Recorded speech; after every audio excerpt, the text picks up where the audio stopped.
Assalamualaikum semua. This is the revision for ECO162. I did not do a live class for this because I don't think you can focus for a long time, so it's better for me to do a video regarding the revision so that you can pause whenever you are feeling bored with this explanation, because it will be a long video, but I'll try to make it the longest will be 1 hour, okay, in order for you to get to the final. Alright, so this is the chapter that we learn in ECO162 microeconomics. We have 8 chapters altogether. The first chapter is chapter about the introduction to economics.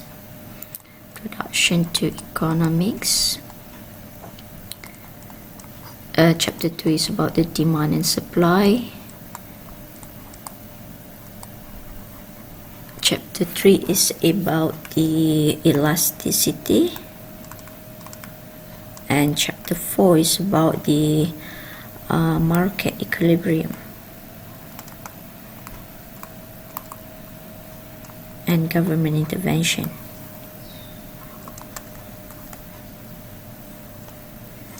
Chapter 5 is about customer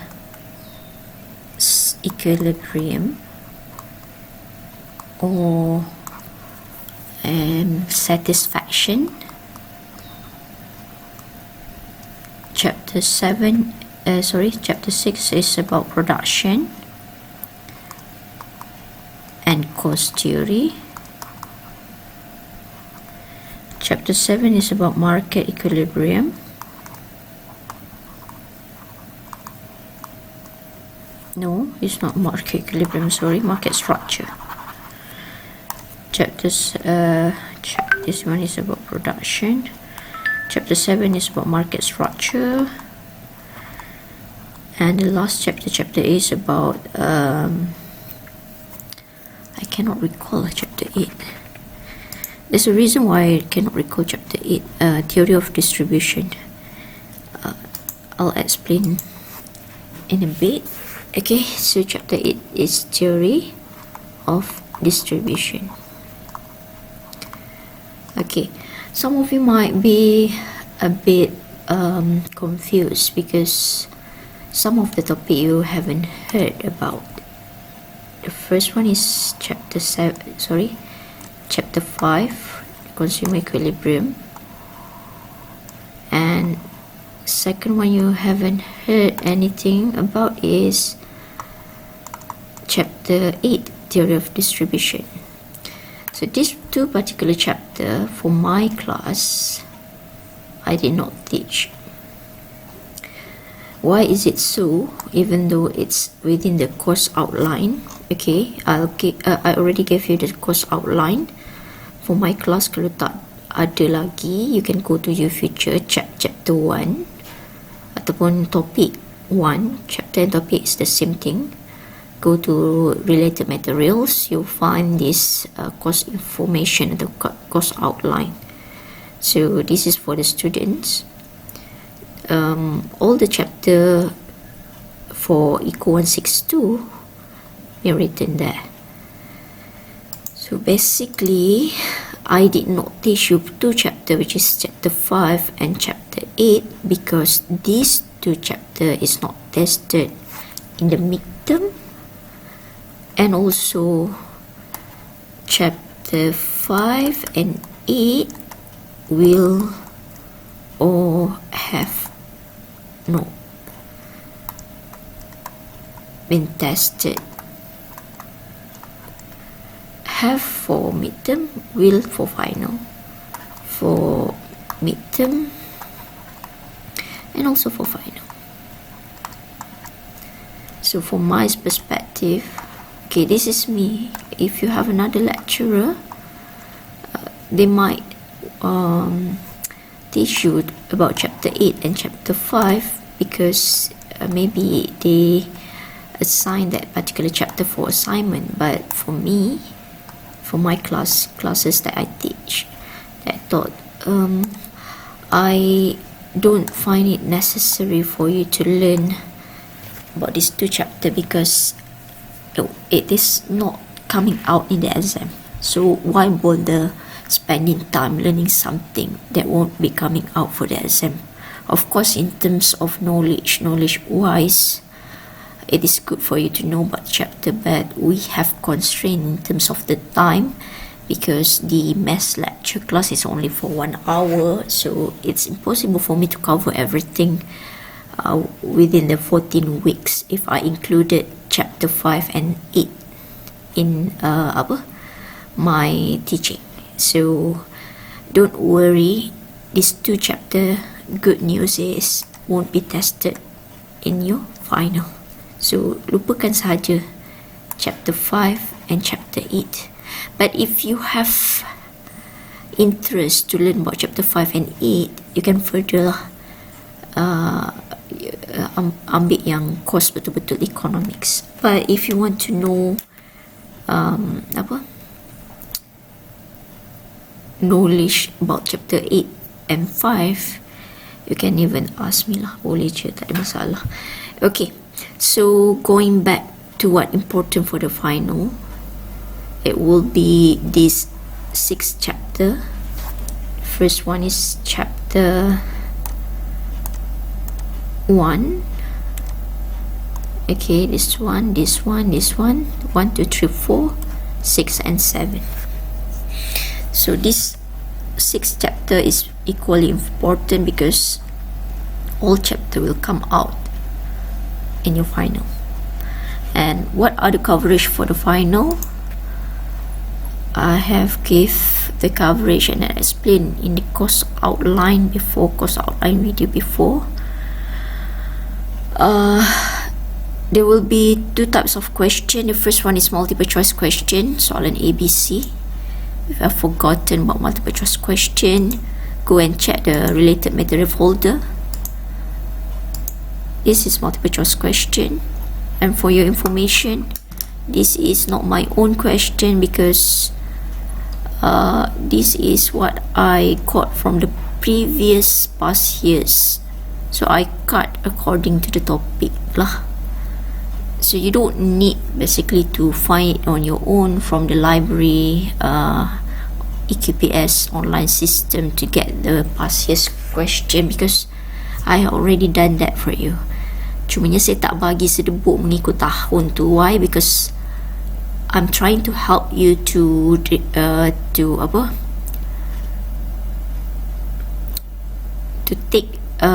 specific question for specific topic. Okay, so previously memang kita ada. I'll show you the last one, 2000, this one. Yes, we have everything there.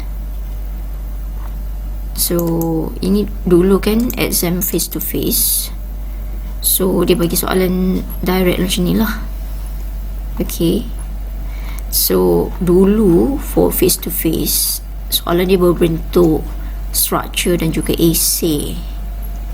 However, starting the COVID semester, dia tak buat dah soalan essay, dia buat soalan structure dan juga multiple choice question. And kenapa dia keluarkan soalan essay? Isu besar exam secara ODL adalah soalan essay is basically direct, straightforward because you are diploma level, so dia tak ada much critical thinking done with the essay. So what did student do? They copy and paste, even from the nota, either from the nota ataupun from the web. Kadang-kadang you type macam memang dia akan keluar. So that is what student did for the essay question. I'm not saying that all student did that, tapi majority of the student lah. So due to that reason, the resource person and all the lecturer in charge decided to take out the essay question. Okay, and they replaced the essay question with multiple choice question. So multiple choice question here is not direct forward, because for ECO162 lots of calculation regarding the subject even though it's simple calculation. So they will ask question regarding calculation much. So tak ada lah you nak buka buku terus jumpa, tak ada. It won't come out like that. So how to cater multiple choice question? What should you do is you try all the multiple choice question that I've provided to you. For example, I already gave for all topics included.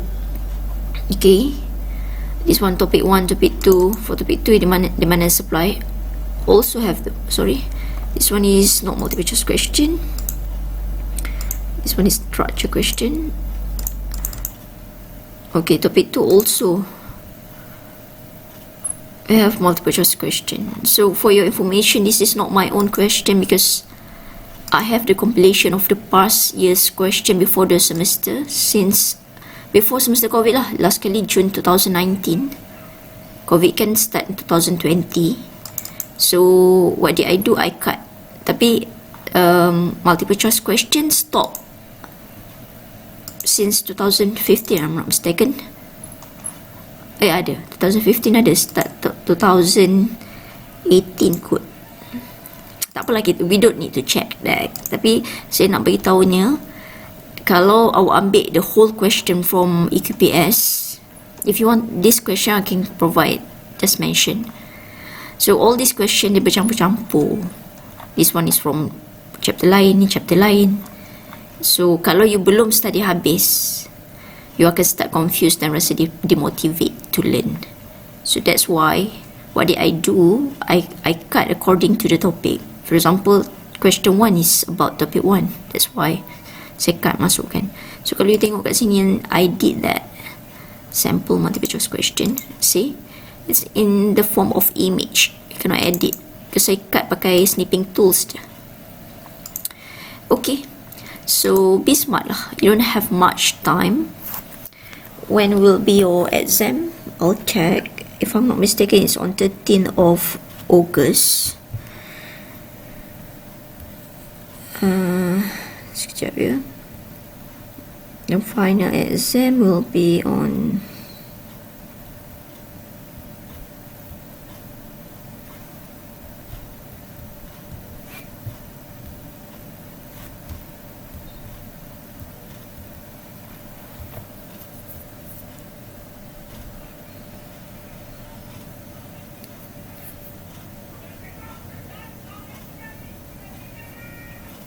okay, 12th. So final exam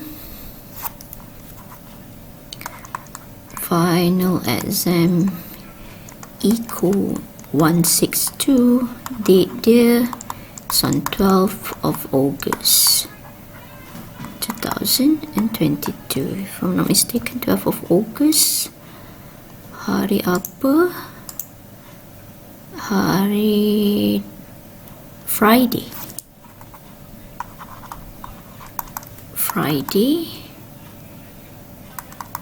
and the time 2:45 until 5:45 p.m. Okay, be alert with the time. Some students say that they miss the time because this is online test. So you should alert with the time lah. Kalau dah terlepas, dia tak ada patah balik dapat nak ambil apa supplement paper ke, tak ada. Because this is your responsibility to know the day and the date and also the time of your test. Okay, so hari ni dah 17 time saya buat video ni lah, 17 hari bulan. So plus minus you have 1 month before your actual test, which is on 12th of August. For me, 1 month it's a short time period because you bukan learn eco sahaja. You ada yang ambil 6, ada yang ambil 7, ada yang repeat ambil 8 subject per semester. So meaning that you need to spend time to learn. If you start within 2 weeks before ke, mean that you are not trying to score for ECO. If you want to get an A, you should start now and be smart with your study and spend at least 2 hours per day doing the question. Okay, be smart. Okay, kalau you rasa panjang lagi waktu untuk belajar, you are being delusional, because of the delay kan, kita tak tahu bila masa time kita malas, time kita tak sihat, plus minus tolak tidur, makan, jalan-jalan, you won't have much time. So buatlah nota dulu, study dulu, so that at least you ada kefahaman, and at the end dekat-dekat nak exam tu, 3 hari sebelum exam, masa tu baru you focus on memorizing. Dia kalau you dah faham, dia lagi mudah nak ingat lah, especially about the formula and so on. Okay, so be smart lah, especially those yang nak score an A, you should start now lah. I think ECO is relatively easy for you to score, so don't bother with your senior saying that ECO is hard, but actually it's depend on the student itself kan. Some student yang orang kata susah tu lah yang dia boleh score, so it depends on you whether you want to score or not. Tapi kalau yang ada masalah untuk lulus tu, I think you need to spend extra effort for the final lah. If for example midterm you fail, assignment, yang written report, yang video pun sekadar ala kadar je, markah pun cukup makan je, you know you carry mark already, right? So you need to try the hardest for your finals so that you will pass the subject. So be smart lah. You don't need to repeat a simple subject like ECO. Okay, I think my pace is too slow, right? Nanti panjang pula video. Tak apa, I'll try to make it as fast as I can. Okay, so what about the types of question for the final? So we have 2 types of question like I mentioned before. The first one is multiple choice question, and the second one is structure question. So multiple choice question, it will cover all these 6 chapter 1, 2, 3, 4, 6 and 7, all 6 chapter. And how many multiple choice question will come out for the final is 20. So 20 bahagi 6. 20 bagi 6 berapa? 20 bagi 5, 4 kan. So dia plus minus satu chapter tu within 4 to 3 question lah. Ada cara nak score tak? Dia tak boleh nak predict lah. Okay, kalau ada student tanya, ada cara nak score tak madam untuk multiple choice question? Can I choose within the 6 chapter which one to study? I don't want to study all. Can I just focus on chapter 1, 2, 3 and 4 and neglect chapter 6 and 7? If you do that, you should be ready to fail lah, especially those yang carry mark rendah. Kalau carry mark tinggi tu maksud dia above 33. Your carry mark is over 40 kan. Kalau 33 ke atas tu kita panggil tinggi. You stabil lah. Untuk awak saya tak letak benchmark yang tinggi. Kalau dulu lah, masa kita belajar nak jadi tinggi tu dia mesti 36 ke atas. Tapi untuk sekarang ni, yes, 33 kita consider as high lah, tinggi. Okay, kalau you dapat 33 ke atas tu meaning tinggi, you have chances to get an A. And if you decided you don't want an A, okay, for the final, yes, you can choose the chapter that you would like to answer, to study, and neglect all the other chapter. Tapi you are at risk lah. Kemungkinan besar tu nak lulus dapat C, okay, tapi kalau you tak score juga untuk these 4 chapter yang you target tu, then you go for fail lah. Okay, so nasihat saya, learn all, belajar semua, spend time at least 2 hours per day starting today to master the particular topic. And how to master the particular topic? It's relatively easy for multiple choice question. Just do the question that I already prepared for you. Like I mentioned before, each chapter that you learn, I already prepared multiple choice question. Topik 1 ada, topik 2 ada, topik 3 ada, 4 ada, 6 ada, and 7 pun ada. So each topik dah ada soalan dia. And banyak juga kot, sampai 14 muka surat ni. Ini dia for topik 1. So kalau sampai 14 muka surat, meaning that puluh-puluh lah juga soalan yang saya sediakan for you from the past years yang saya potong-potong dah ni. Banyak past years ni. I have past years since 2006. 2006 ni saya tak mula mengajar pun lagi ni, which is berapa tahun yang lalu kan.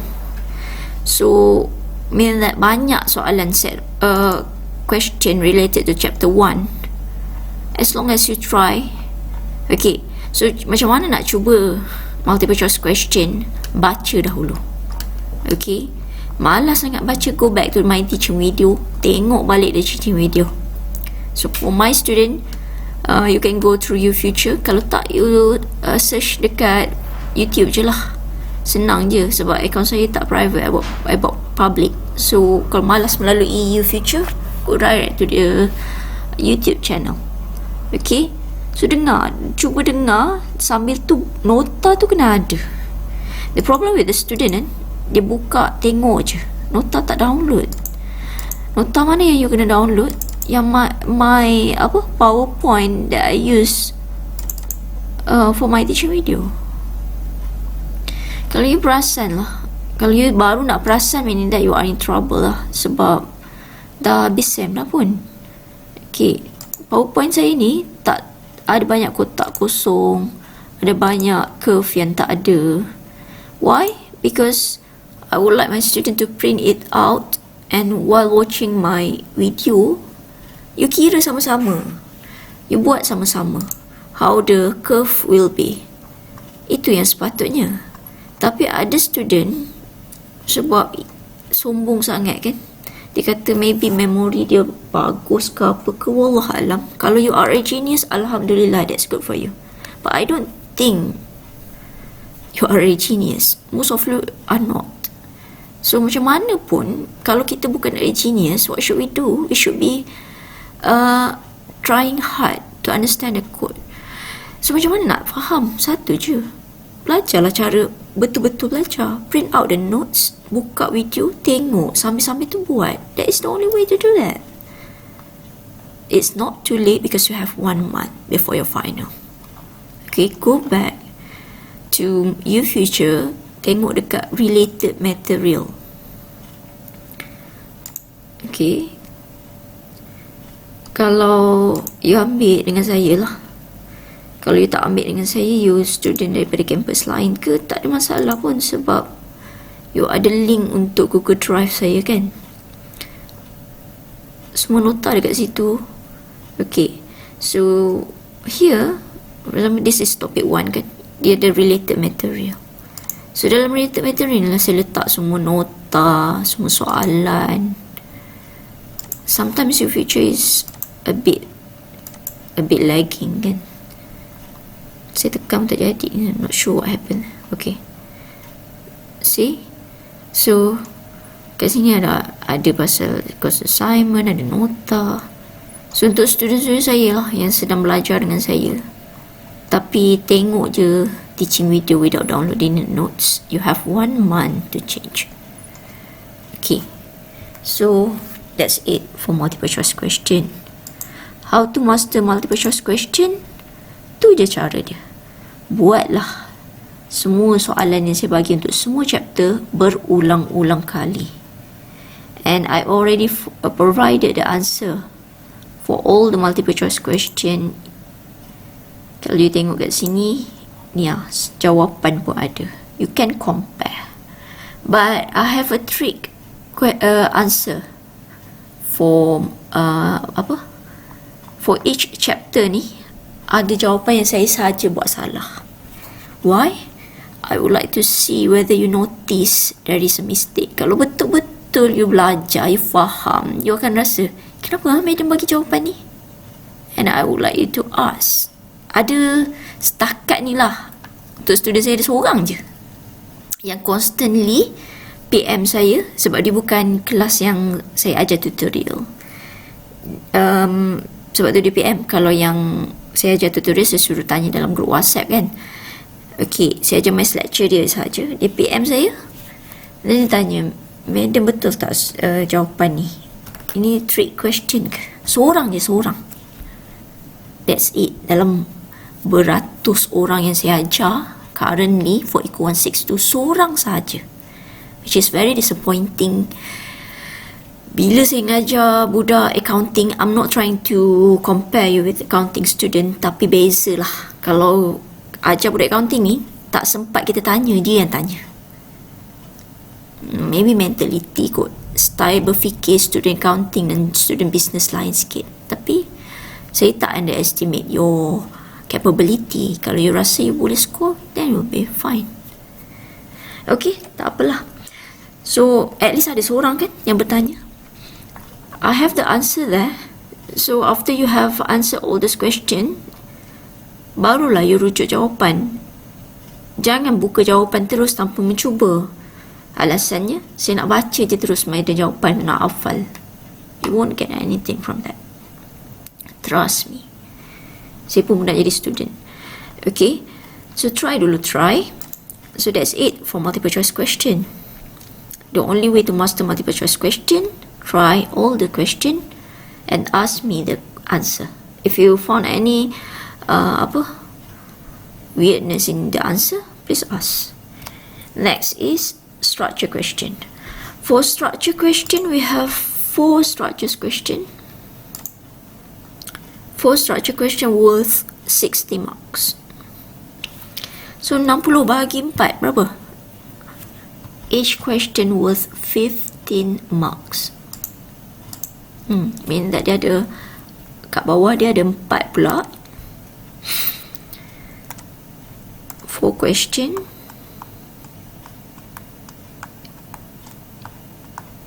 Question 1, question 2, question 3, question 4. And each question ni sebab dia 60 marks kat sini. This one is 40 marks. Meaning that 20 soalan darab 2 lah dapat 20 marks. Meaning that you salah satu, you hilang 2 markah. Okay, 20 darab 2, 40. Yang ni 60. 60 mean that 15 marks each. Okay. So soalan structure macam mana? Kalau my class tu saya buat I discuss activity, you should know structure question by now. This is structure question. Dia ada a big question there, the main question, and then dia ada bawah-bawah tu, the sub question, A, B, C, D. So mostly this type of question, the answer is straightforward, direct je, tak perlu mengarang-arang pelik-pelik. For example, calculate the operating cost per unit of motorcycle. So kalau soalan macam ni, saya ingatkan balik, please salin balik the whole table. Jangan salin kotak ni saja, salin balik the whole table, letak dalam kertas jawapan awak, and then you write down the answer in the table, bukan kat sini saja. Okay, so for the final nanti macam mana? Kita akan keluarkan soalan dia macam ini. Before this, untuk student yang saya ajar ni, untuk campus lain depends on your lecturer. Nanti dia akan brief macam mana cara soalan akan diberikan. Untuk student saya dengan student Dr. Khairis, metodnya sama saja. Macam mana kami buat? Contohnya ni soalan kan. Okay, so kami akan keluarkan the whole question. Multiple choice question tak. Multiple choice question akan keluar dalam your future. Macam you jawab midterm test hari tu. Okay, so multiple choice question dia akan keluar kat your future sama je. Untuk part B, of course dia akan keluar kat your future juga, tapi hari tu kan saya cut question, ada question yang you kena jawab dalam box, ada yang you kena tulis dan snap kan. So for the final, kita tak ada yang tulis dalam box, tak ada yang snap, semua kena snap. Senang cerita. Untuk multiple choice question, part A ni multiple choice question, dia relatively simple. You tick saja, tick, dan submit. hingga momok. Lepas tu you submit je. Dan for multiple choice question pun is very hard for you to meniru lah. Why? Sebab setiap student akan dapat, kita take randomize. So ada 20 question, so setiap student akan dapat nombor 1 soalan yang berbeza. Although the whole 20 question is the same question, tapi susunan dia akan berbeza. If you try to meniru juga, you will basically bazirkan masa yang lama lah. So nasihat saya, don't do that. Why should you? It should depends on your own self instead of depends on your friends. Okay, so multiple choice question saya tak rasa ada masalah sebab normally student memang submit on time. Isu dia adalah untuk part B structure question. Hari tu for midterm, my class, yang kelas saya ajar, ramai yang tak sempat hantar on time. Bear in mind, saya remind lagi, untuk final, no second chance. If you fail to submit on time, then that's it. Habis masa, habislah. Tak ada nak merayu-rayu. Okay, if for example kan, the time given, tadi kita bagi tahu masa adalah 3 jam. Okay, for your information, some campus already done a face-to-face session. Tapi campus kat Terengganu not yet. So kita still online test. Tapi ada campus yang dah face to face. So bila dah face to face, dia punya test pun face to face. So they will abide to the 3 hours time frame. Meaning that multiple choice question yang 20 campur dengan 4 structure question tu dalam masa 3 jam sahaja. Dia beri sekaligus dia orang akan menjawab dalam dewan ke dalam exam venue lah. Tapi untuk yang online, kita akan bagi extra time. Why? Because you need to upload the question, and sometime you future buat masalah, the system down ke, and so on. So we will give you extra time. If for example, we'll give you extra time 30 minutes. Okay, bear in mind, saya bagi contoh je ni, 30 minutes. Nanti saya akan beri betul-betul lah waktu yang kita bagi extra tu. Bear in mind, the last 10 minutes you should stop. Siapa yang tak dengar teacher video ni, and then afterwards you nak kata, madam saya ada masalah sistem lah, jangan harap lah akan di-entertain. Bukan saya je, semua lecturer pun, because this is final, is very serious. Okay, the last 10 minutes you should stop and start uploading your answer. Bukan lepas habis semua masa 3 jam 30 minit baru nak start upload, and then dia cakap, madam tak boleh dah, line problem lah madam. Padahal masa dah habis. Dah habis line problem apanya? Memang dia tak bagi you submit dah. So if you want to claim you have line problem and so on, kalau saya bagi extra 30 minutes tu maksudnya sampai 5 suku kan. 505. Sekejap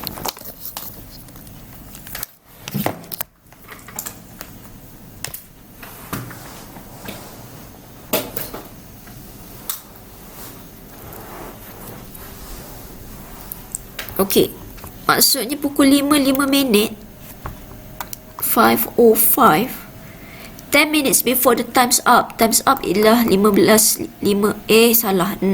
sorry. 5 minit. 10 minutes before the time's up adalah 6:05. Sebab time's up adalah, kalau saya bagi extra 30 minit, ini bukan saya, dia ikut campus lah. Nanti semua lecturer yang ajar ECO162 yang online, dia akan discuss berapa minit yang kena bagi pada student extra untuk cater masalah line, masalah waktu untuk upload and so on tu. Okay, so 6:05 kalau you inform saya, ataupun 6:06 ke 6:07 ke, still I will accept you as having connection problem, system problem. But kalau 6:14, 6:13 you inform me, then I will ignore your message, because you did not stop 10 minutes before the time's up and start uploading. You tunggu sampai nak saat last minute, 2 minit ke akhir tu baru you nak upload. So it's your fault, not our fault. And I already told you, masa tu extra 10 minit daripada 30 minit tu adalah untuk upload, bukan untuk menjawab dah.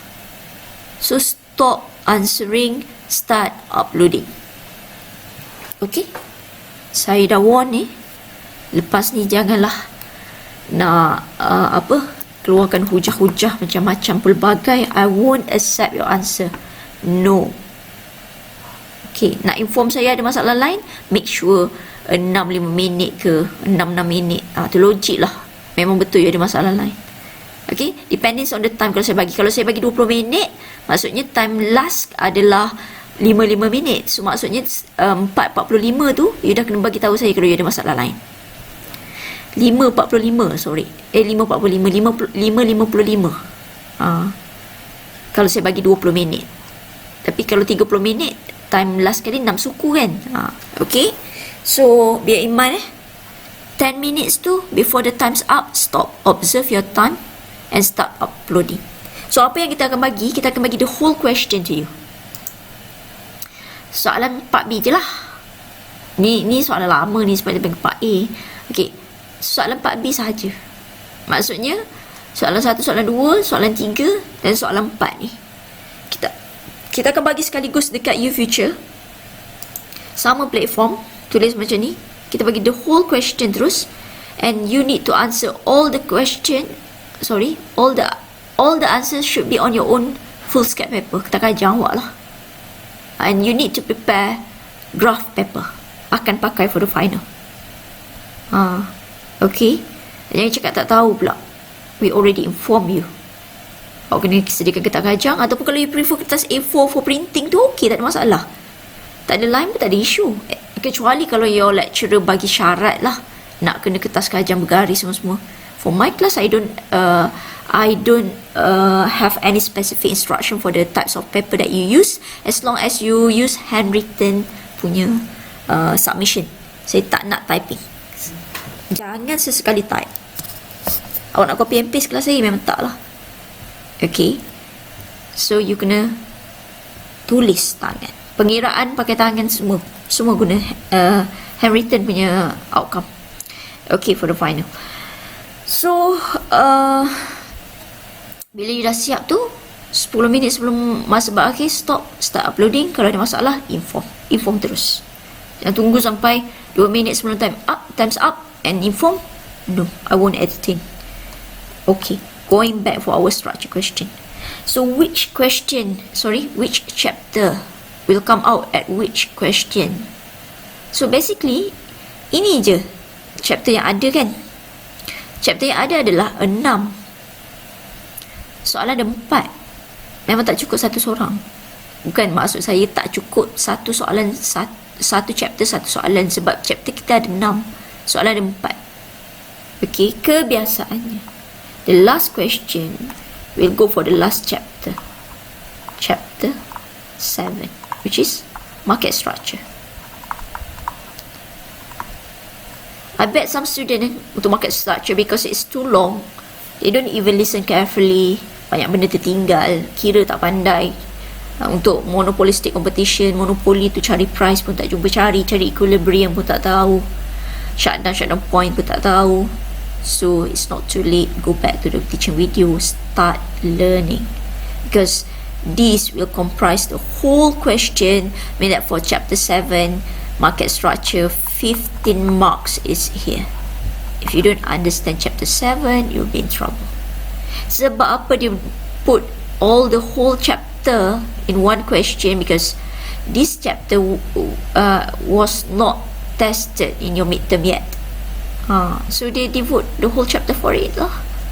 While for question 3 is for chapter 6. Chapter 6 ada 2 benda kan, production and cost. Both will come out.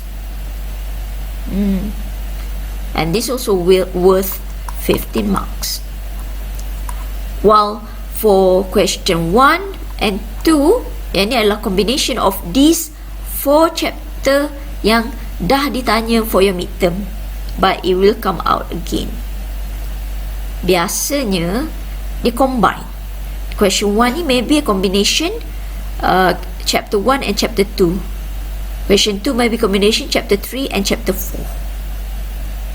For example kan, chapter 2 is about the demand and supply, right? Okay, kita try buka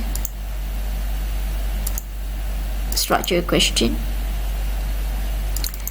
Chapter 2 is about demand and supply. So when this table come out, what should you do is you should plot the demand and supply curve on a page of graph paper. Okay, and noted which one is the demand curve, with which one is the supply curve, and make sure you label the axis, the price and quantity, and spotted the equilibrium. And afterwards, kalau ada something happen with the supply or demand curve, what happen? Will it shift? Or kalau ada price control, price ceiling, price floor, kalau ada government regulation, for example tax, subsidi, nampak tak? Chapter tax, subsidi, price ceiling, price floor tu adalah chapter 4. Chapter 4, yeah. Market equilibrium and government intervention. Dan chapter demand and supply you nak kena draw tu adalah chapter 2. So dia akan combine. But I'm not sure which one yang dia combine. Tapi question 1 and 2 ni basically a combination of these 4 chapter lah. Okay, so sometimes when they ask you about this table, dia keluar aku soalan elasticity. Price 1 RM1.50, price 2 RM1.40. So dia tanya price elasticity of supply.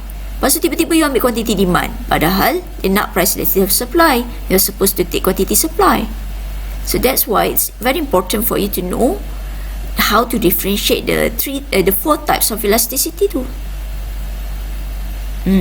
So dia boleh combinekan all the chapter together for one question.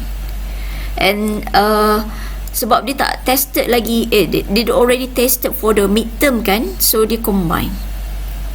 Anyhow, my prediction for chapter 1, question 1 is for chapter 1, while question 2 is a combination for chapter 2, 3 and 4. Ini kebiasaan yang saya nampak lah dari previous question, dia selalu buat macam ni. Sebab chapter 1 lah, chapter 1 introduction yang ada PPC semua-semua tu, kalau we nak combine dengan demand and supply, dengan elasticity, dengan market equilibrium tu, dia two different things tau. Faham tak? Kalau PPC tu dia ada concave, convex kan, kat sini barang apa, kat sini barang apa kan. While for demand and supply, dia price, quantity. Same goes with elasticity, price, quantity. Same goes with market equilibrium, price, quantity. So the same thing. 2, 3, 4 ni dia ada relation. So senang kalau kita dia orang nak buat soalan sekaligus, sebab benda tu ada relation. Untuk chapter 1 dia a bit different because dia menggunakan item lain as the part CY and X. Okay, for your information, chapter 1 itself is a very big chapter kan. Kita learn about how to calculate the opportunity cost, how to differentiate between the two branches of economics, micro dengan macro. And you have two types of opportunity cost, the opportunity cost of movement from point to point, opportunity cost per unit, how to calculate the two different types of opportunity cost. And if we already know the types of opportunity cost, how will it influence the shape of the PPC?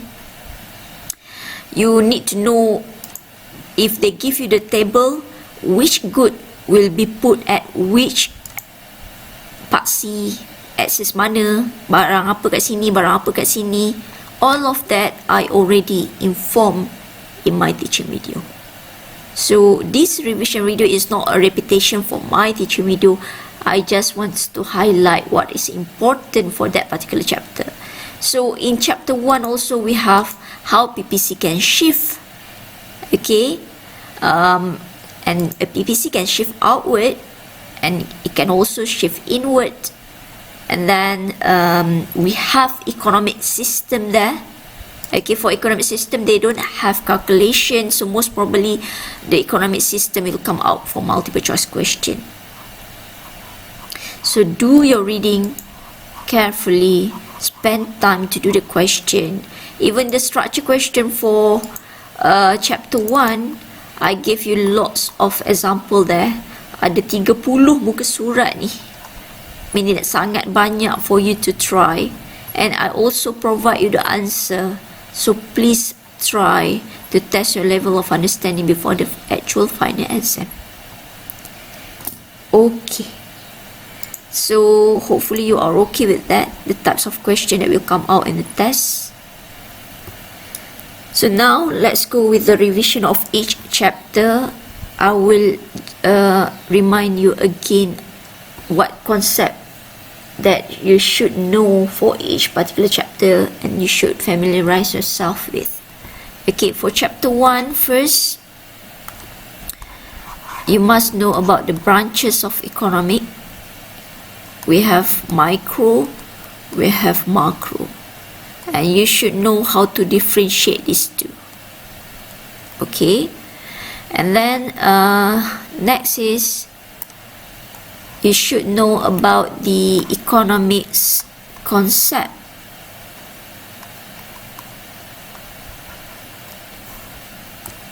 Which is the 3 concepts: scarcity, choices, opportunity, cost.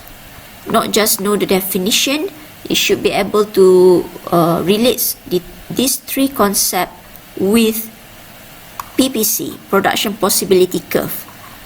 For example, if this is your PPC, scarcity is outside, choice is on the curve, moving from one choice to another will label as opportunity cost.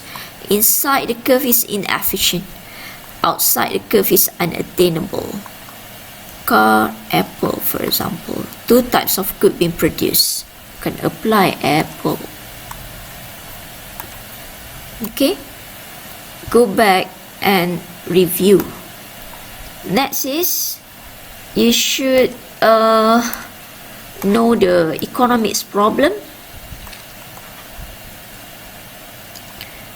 There are 4 economics problems. The first one, what to produce. Second one, how to produce. There are 2 ways to produce, whether capital intensive using machinery or labor intensive using human capability. And the third one, how much to produce. And the last one, for whom to produce. So if you want to explain about the economic problem, please explain according to the sequence. Jangan tiba-tiba for whom to produce, naik balik ke what to produce. No, start with what to produce. And this economic problem relates to this economic concept. Okay, and this economic problem also relates to the economic system.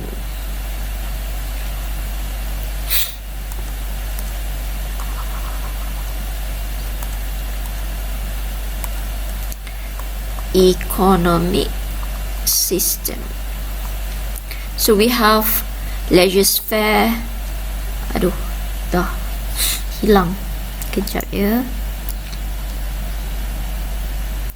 Okay, so we have laissez-faire, ataupun laissez-faire ni nama lain dia adalah market oriented. Awak kena ingat nama lain dia sebab dia dalam exam kan, dia suka guna nama-nama yang berbeza.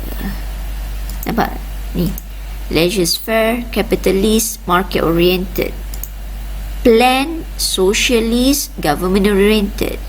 So some students salah faham dengan social maksudnya bebas, swasta lah. No, socialist means that governed by the government.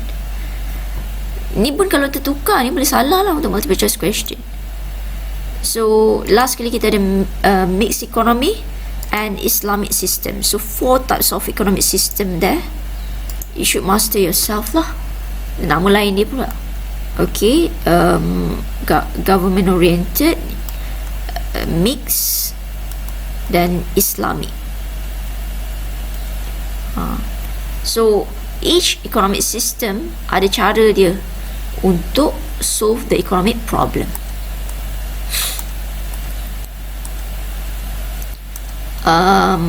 Why is it important for you to know this? In order for you to answer multiple choice question. Okay. Selain tu, you need to know about the PPC. What should you know about PPC? First, assumption.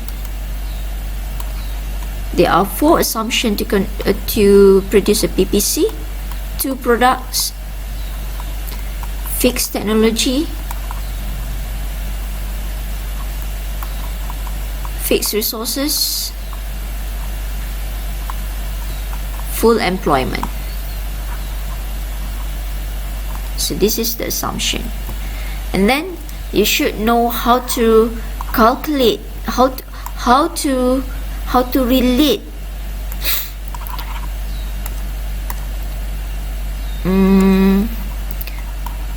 how to relate types of opportunity cost with the shape of PPC. Jenis opportunity cost tu akan mempengaruhi shape of PPC. You ada 3 shape of PPC. Okay, excuse my drawing because I'm using drawing tab. This is not a tablet ni. Saya pakai laptop with drawing tab. So biasalah kan, saya bukan dalam bidang melukis ke architecture ke. So sengit-sengit tu biasalah untuk orang yang tak biasa. Awak tak boleh lah, sebab awak pakai kertas, pakai tangan macam biasalah, pakailah pembaris. Sebab jawapan awak nanti dalam handwritten kan. So kalau 2 barang kan, for example dalam contoh dalam buku tu sewing machine dengan butter kan, saya nak pakai apple dan juga rice for example. 2 jenis barang, apa-apa je lah, it depends on the question lah. Okay, so kalau dalam diagram pula, kalau dalam kotak macam ni, daripada point A ke point E, nilai dia makin meningkat, yang ni akan duduk dekat paksi Y. So radio ni, if you do the drawing, radio akan duduk sini, TV akan duduk sini. Mana-mana yang makin meningkat daripada A ke E ni, nilai dia makin menambah. Yang ni kan makin menurun kan, 10, 9 makin turun kan. Yang ni akan duduk kat paksi X, ni duduk kat paksi Y. Tu tak? Yang mana satu paksi X dengan Y ni?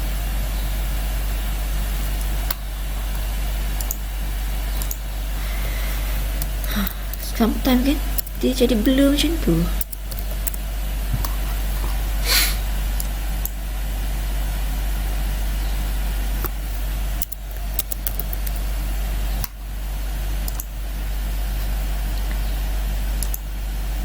Betul lah, Y yang tegak, X yang ni.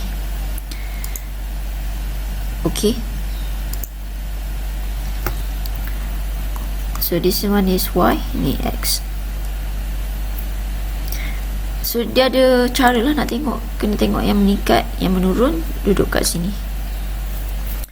Alright, and then when you do the calculation, kalau opportunity cost per unit tu, you kena cari the differences, perbezaan dia dulu, barulah bahagi. Kalau opportunity by point tu, just tolak bawah, tolak atas, bawah, tolak atas. Tapi tak perlu letak nilai negatif kat depan ni. Itu menunjukkan benda yang you terpaksa forgone. Nama dah forgone tu mean that you terpaksa lepaskan. Kalau you letak negatif, dia bermaksud lain. Letak figure dia sahaja. Okay, boleh refer back to my teaching video everyone, for you to refresh about topic 1. But I bet most of you are okay, sebab our assignment for my class lah, we covered these 4 chapter for the assignment. So kalau betul-betul you buat assignment you already understand about topic 1, 2, 3 and 4, it will make it easier for you to go to final lah, sebab you kena fokus pada 2 chapter je lagi, 6 dan 7. Tapi kalau you are free riders for the assignment, then you need to put extra effort because you don't understand yet about these 4 particular chapter. Okay, so this one we call as concave. Concave kan? Yang ni convex, yang ni straight line, ataupun linear. And straight line ni bila masa dia akan jadi bila dia ada constant opportunity cost. Yang ni akan jadi bila dia ada decreasing opportunity cost. Yang ni bila dia ada increasing opportunity cost. So refresh back your memory. So that's it for chapter 1. What should you know is everything I explained here. Sometimes in your textbook ada banyak benda lagi. Be smart, you don't have much time to cover everything. Not everything in your textbook come out in the exam. So be smart, focus on my teaching video, which one I sentuh, benda tu lah yang akan keluar dalam exam. So for the time being, lupakan nak cover everything. You should be smart and cover things yang memang betul-betul masuk dalam exam sahaja. Okay, going next to chapter 2. Chapter 2 ada apa? Chapter 2 ada demand. Chapter 2 ada supply. Chapter 2 ada determinant of demand. And chapter 2 ada determinant of supply. Okay, what should you know is the definition. Price increase, quantity, demand decrease. Price increase, quantity supply, increase, vice versa. Okay, and once dah masuk macam ni, you kena ingat, kalau for example dalam table dia bagi ada 3 demand. For example dia tulis buyer 1, buyer 2, buyer 3. You are not supposed to do all the demand curve for each buyer. You must add their demand and get the market demand. For example, sini 10, ni 12, ni 13, and dapatkan kat sini market demand berapa ni, barulah you plot. There will be only one demand curve, one supply curve in your diagram. Same goes with supply. Kalau ada ramai-ramai, sila plot. And make sure you baca arahan ke atas dulu. Kan sometimes soalan keluar ke atas tu ada trick dia, ada clue dia kat situ. Okay, so you will use a graph paper to plot the demand and supply curve. And please make sure you determine the axis tu. Sorry, apa ni skala, scale tu nak pakai sifir berapa. Dia tak boleh random 10, lepas tu 20, lepas tu tiba-tiba jadi 40 sini. Dah lah sama saiz dia 20 kotak kecil kan, tak ada kesinambungan. Kalau nak pakai 10 lah. Kalau nak naik 20 lah. Okay, cari sifir yang sesuai. Dan nasihat saya untuk kelas saya lah, jangan buat diagram yang penyek, because it is hard for me to check kelas saya. Kalau kelas you belajar dengan lecturer lain, depends on your lecturer lah, dia prefer yang macam mana. And kalau disuruh plot, wajib pakai kertas graph, dan plotting point tu kena nampak.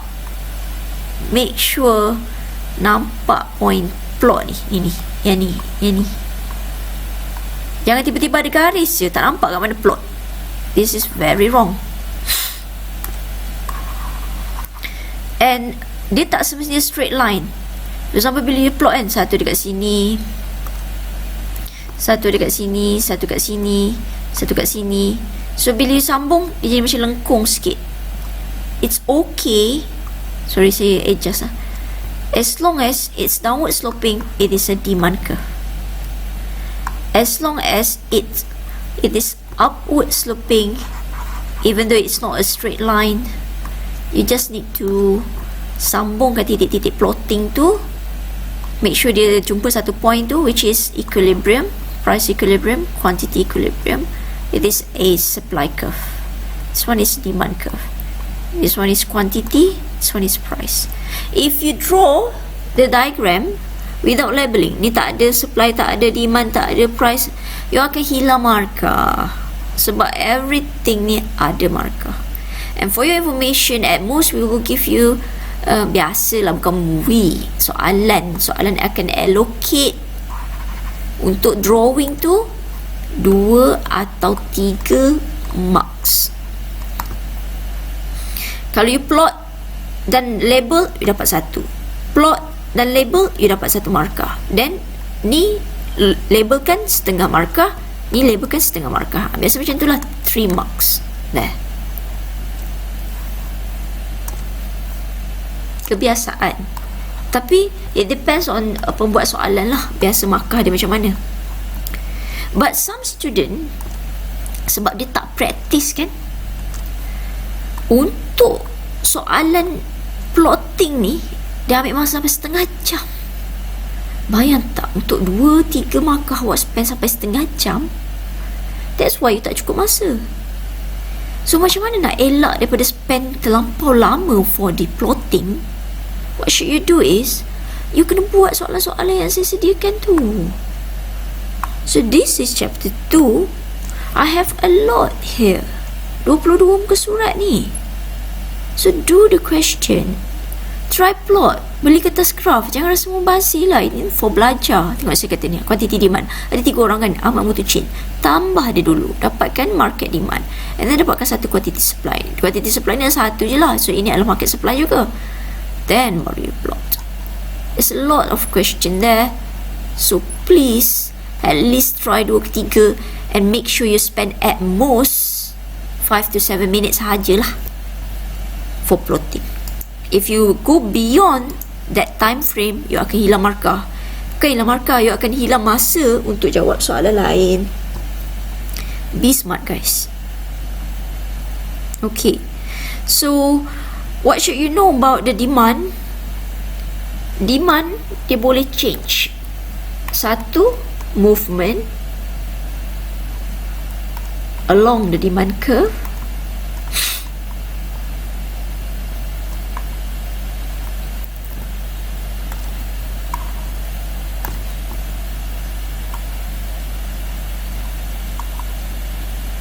Satu lagi adalah shifting of the demand curve. So as of now, you are supposed to know how to differentiate movement dengan shifting. Kalau ada lagi yang tak boleh beza, demand dan supply curve, demand downward sloping ke bawah kan, demand satu, ni shifting out, ni shifting in. Elakkan guna anak panah yang macam gini. For example, ada student, dia guna anak panah macam gini. So you akan buat shifting up, shifting down, ataupun anak panah sengit macam gini. You tak akan nampak in and out. So nasihat saya, please use the actual arrow tu lah. Ini out, ini in. Itu to the right, ini to the left. Price, quantity. Bila masuk je chapter 2, normally paksi Y adalah price, paksi X adalah quantity. Dia tak ada dah macam chapter 1 tu, 2 jenis barang tu, tak ada dah. Okay. So while for the movement, it involve one demand curve, but the point on the demand curve that changes. Dia tak pergi mana-mana pun, demand curve tak gerak ke mana-mana, cuma point dia. See the A, B, C. Kalau bergerak ke atas, movement upward. Bergerak ke bawah, movement downward. So, tengok balik my teaching video. Kalau a simple concept like this, you are not able to understand, you have a long way to go.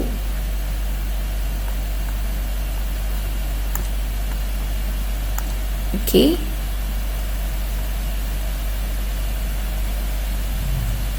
A, B, C.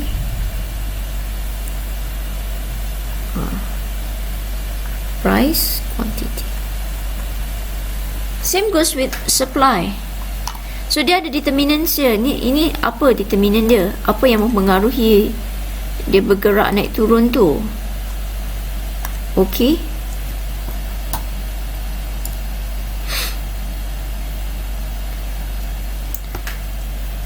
Jadi satu je, price of the good itself. Yang ni apa yang mempengaruhi? Ada 6. Satu, number of buyer.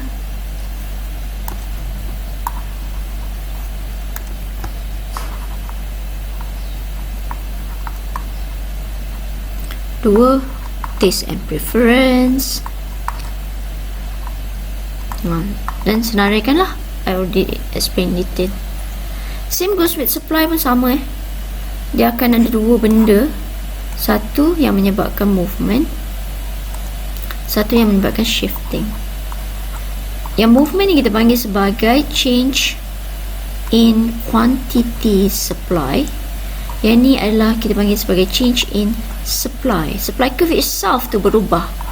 It's either shifting in atau shifting out. Supply 1, supply 2. Quantity, price. Okay. While for movement, kita panggil change in quantity supply because, sorry, I'm drawing a demand curve there. Supply curve is upward sloping.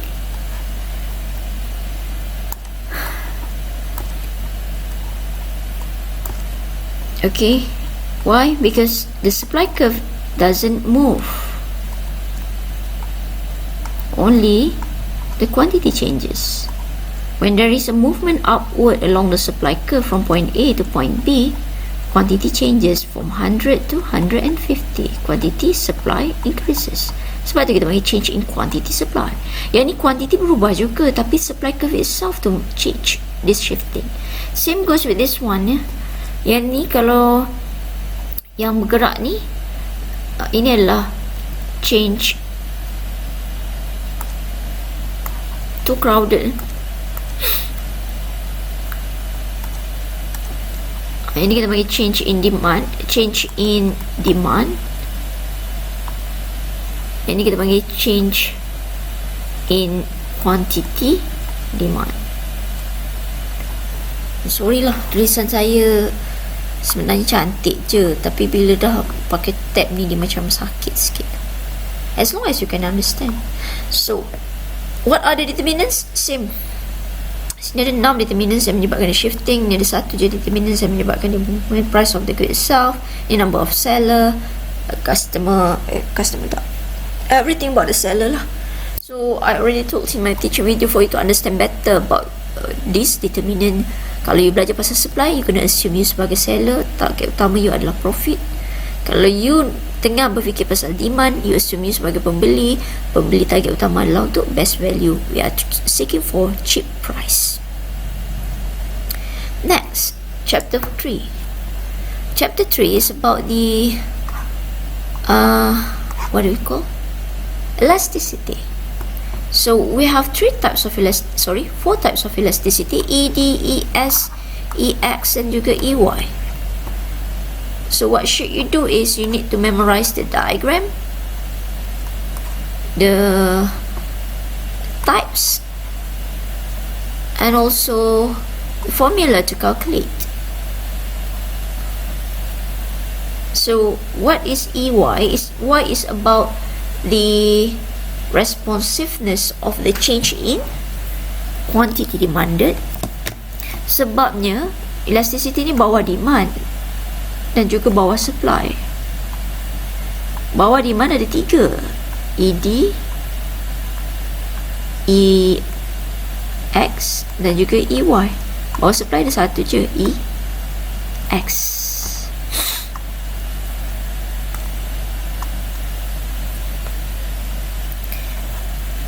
So basically benda ni berlaku bila ada changes. Keyword dia adalah changes. So when you define, don't forget to include changes. The responsiveness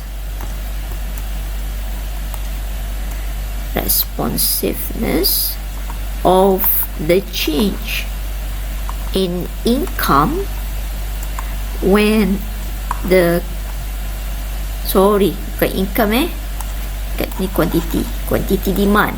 Jangan sebut quantity je, sebab quantity ada 2, quantity supply dan quantity demand.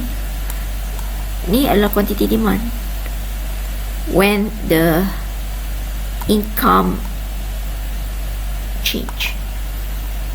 Definition EY. So the definition follows suit lah. I already teach you in my teaching video how you should define. And for the formula for my class, please follow the formula that I suggest you to use. Q2 minus Q1 over Q1 darab P1. It's not P because it's about income. I will use another colour lah. Saya tak suka dia crowded the same colour. The formula for EY, Q2 minus Q1 bahagi Q1 times Y1 Y2 minus Y1. Supposedly you know how to calculate this lah. Okay, please do it one by one so that you tak salah ambil figure. And bila you kira kat sini, for example, dapat kan 2.6666 kan, untuk ECO 2 decimal places. So what should you do is genapkan dia. 6 ni naik 1, dia akan jadi 2.67. Dan jangan sekali-kali jadikan dia sebagai 3. It's very wrong. Siapa suruh ni genapkan sini nombor macam tu? Dia kena 2 decimal places for ECO. Untuk student saya jumpa, saya pangkah terus. Untuk student lecturer lain, bergantung pada budi bicara masing-masing punya lecturer. But for me, I don't like it because I already told you 2.67 and 3 is a very different number. Kalau boleh kata, alah berkira madam, 6 kan naik kat 1 naik 3. Cannot. 2 decimal places wajib. And then kenapa ni tak boleh nak delete ni?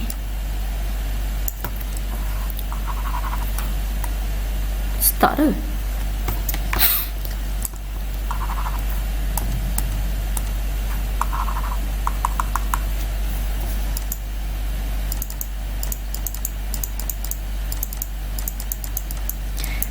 Maybe sebab saya pakai both mouse dengan drawing tab. Drawing tab ni pun boleh jadi mouse ke.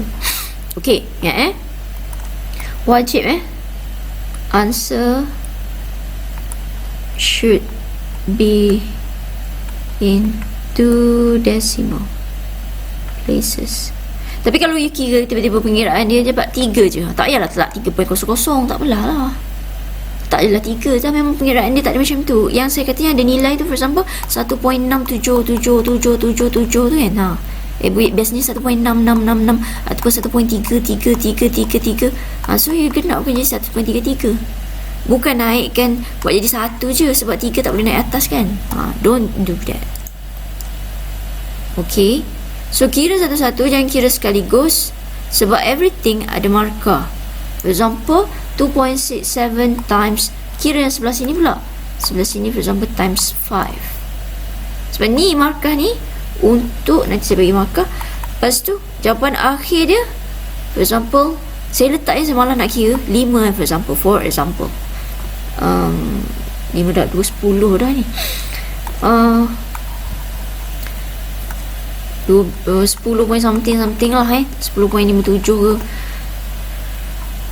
Tapi nanti bila orang tengok kan orang tanya pula, madam kira salah ke? Kejap ya. Ada student dia jenis tarik-tarik je 2.67. So dia jadi confused. Jadi bila saya kira salah, saya terus tu ya 13.35. Saya letak je lah terus jawapan yang betul. 13.35. Okay. So macam mana pembagian markah dia? Untuk formula setengah, untuk masukkan nilai setengah, ia akan masukkan nilai ni. Bukan yang ni nanti Q ni apa, Q ni apa ni, kita masukkan nilai setengah. So suppose dekat sini lah, half. And then jawapan akhir biasa 1. And tentukan jenis dia setengah lagi markah. Biasanya 2.5 ataupun 3 lah. Kalau 3 kat sini adalah 1 markah. So depends on the question. Okay. So most student ni tak letak formula. Formula salah. For example, this is EY, you letak P kat sini.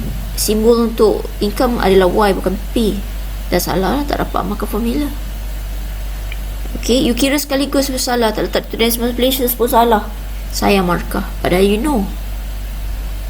Okay, untuk income elasticity, types of dia ada luxury, ada inferior, ada necessity, ada normal.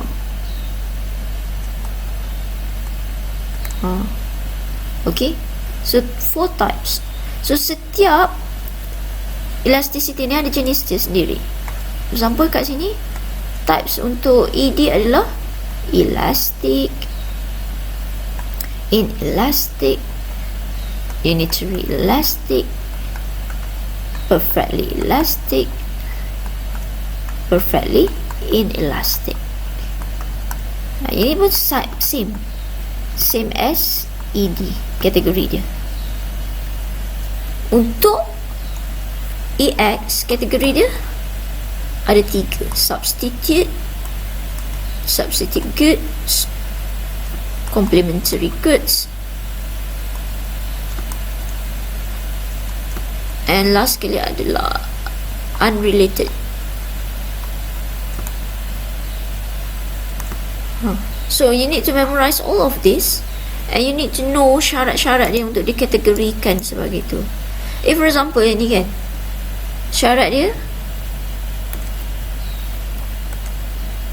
untuk dikategorikan sebagai antara 4 ni, kalau luxury, pengiraan akhir dia EY lebih besar daripada 1. Kalau inferior, EY equals to 0. Kalau inferior, EY less than 0. Maksudnya nilai negatif lah. Kalau necessity, EY bigger than 1, less than 0. Less than 1, nombor perpuluhan lah maksudnya.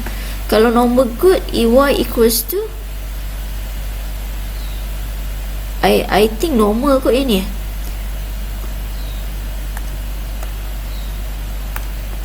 EY less than 1, bigger than 0. Necessity ni EY equals to 0.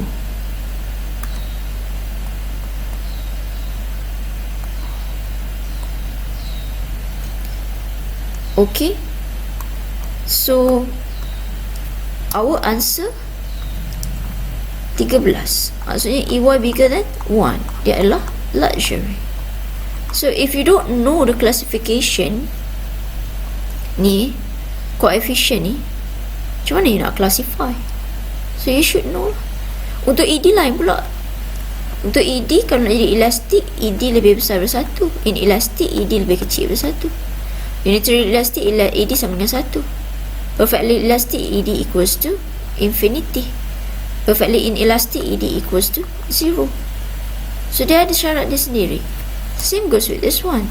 Yang ni EX less than EX bigger than 0, EX less than 0, EX equals to 0. Tak sama maksudnya.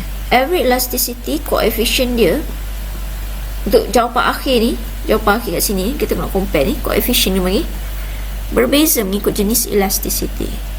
So what should you do is you should memorize that, and you should know how to draw the diagram. For example, kalau substitute goods, diagram dia macam ni.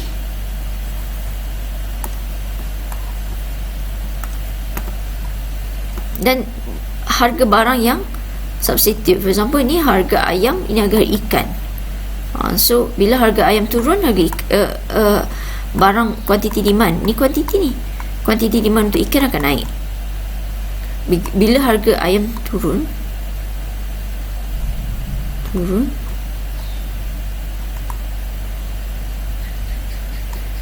substitute ke atas kan, complementary ke bawah.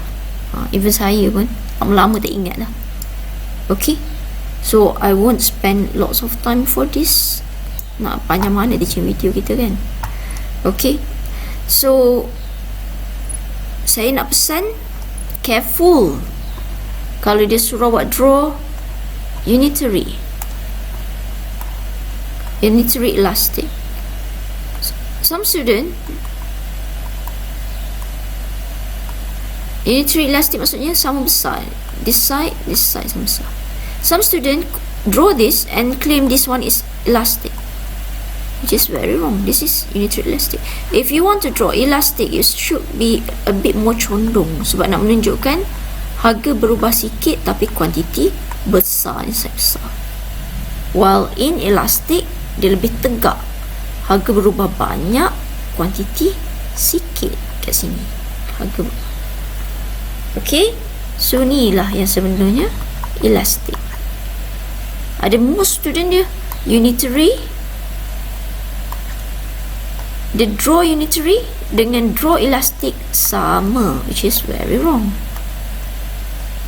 Drawing is equally important as calculation in eco.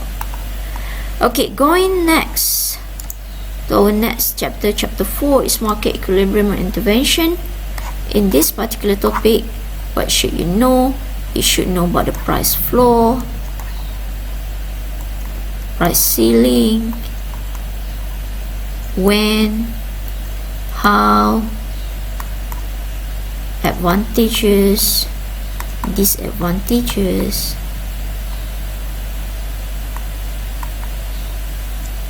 Same goes here. Okay, but so you should know about tax, you should know about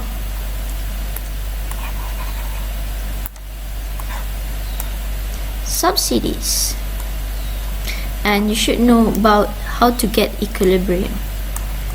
Equilibrium definition, how. Okay, so price floor in the diagram, floor lantai, tapi dalam diagram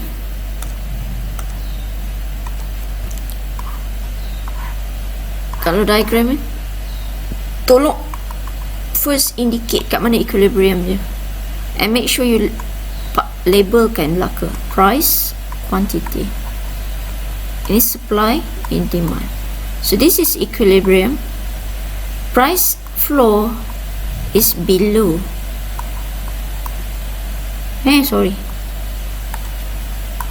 Price floor is above. Even in real life, price floor kan, lantai duduk di bawah, tapi dalam diagram maksud dia di atas equilibrium, while price ceiling di bawah. This is the maximum price.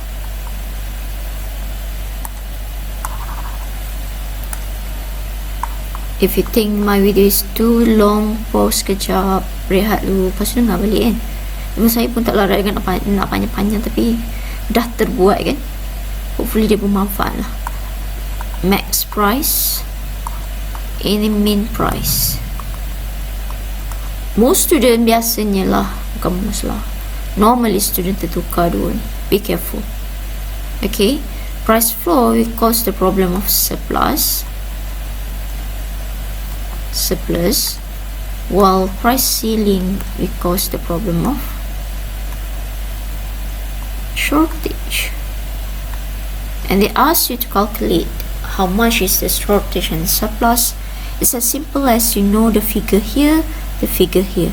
So kalau kat sini, ini kan atas atas demand curve, ini adalah quantity demand, ini atas supply curve, ini adalah quantity supply. So ni lagi banyak kan, walaupun dia tak letak figure, mean that kat sini adalah quantity demand bigger than quantity supply. So apa yang berlaku, kita ada shortage. Berapa jumlah shortage, tahu nilai kat sini berapa, nilai kat sini berapa, tolak. Kalau tak pun, you tengok harga ni dalam table kat mana, ambil quantity demand, tolak quantity supply dia, tahulah nilai shortage. As simple as that. Sometimes I cannot bring why student tak boleh nak cari nilai shortage dan surplus tu.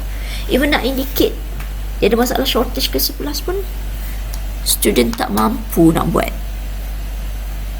Maybe kurang fokus in class kot. Okay. So for subsidies, you just need to know how does it affect the curve. For your information, this government regulation is to be imposed to the seller. Even though all parties will enjoy the subsidies, tapi in the first place, government give that to the seller.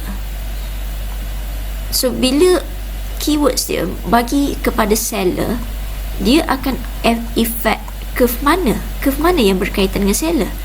It is the supply curve. So subsidy will cause the supply curve to shift outward and changes of equilibrium. Asal equilibrium kosong, sekarang jadi equilibrium 1. Meaning that in terms of the price kosong, price 1, the price will be cheaper. Sebab tu orang suka bila kerajaan bagi subsidi. Dan the quantity to be produced will be higher. Kosong 1. Price, quantity. As simple as that for subsidy. So you need to know how the subsidy affect the cost of production, how supply shift, and the changes in the PE and QE. While for tax, it's a bit different. Why? Sebab tax ni kita akan tengok dari segi pengiraan. Tax adalah bebanan, cukai kan, meaning that the kerajaan is taking your money.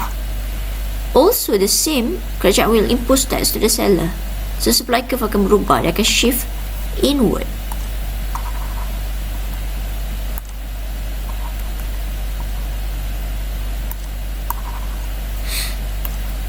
Okay, when the supply curve shift inward, SS0, SS1 inward, what happen, equilibrium will change, E0, E1. Sebab itulah selepas cukai kat atas barangan ke apa, GST and so on, the price start to increase.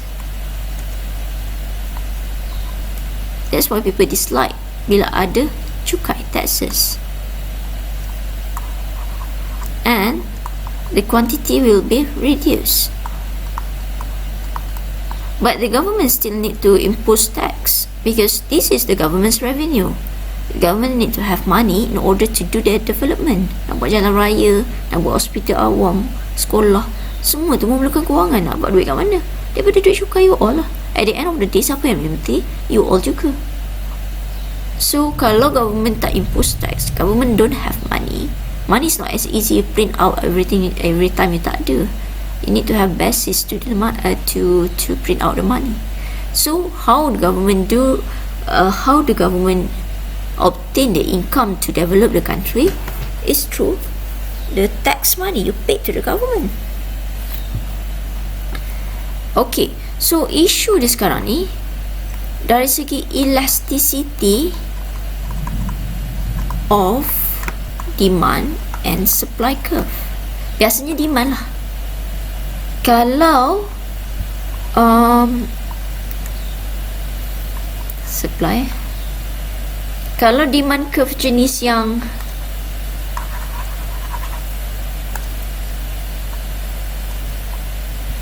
inelastic, sekejap saya buat inelastic, supply, demand, bila supply shift, beban cukai tu akan banyak dialih kepada buyer, because inelastic demand means that buyer doesn't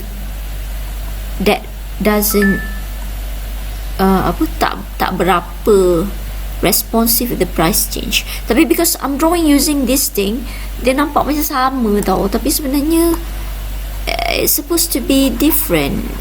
Macam mana saya nak tunjuk kat you all ni. Sekejap ya. Okay, demand adalah inelastic. Demand inelastic. So supply macam biasa, supply zero, naik kepada, dia akan berubah di supply 1, SS1. Okay, so ni equilibrium 0, equilibrium 1. See, now we got the correct one. See, different area tu, nampak tak? Ni kecil, atas ni besar. Yang belah atas tu, ini adalah customer's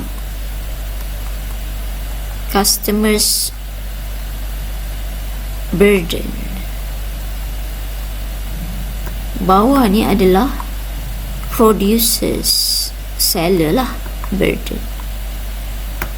Okay, so when the demand is inelastic, the producer can shift more demand, more tax burden towards the buyer.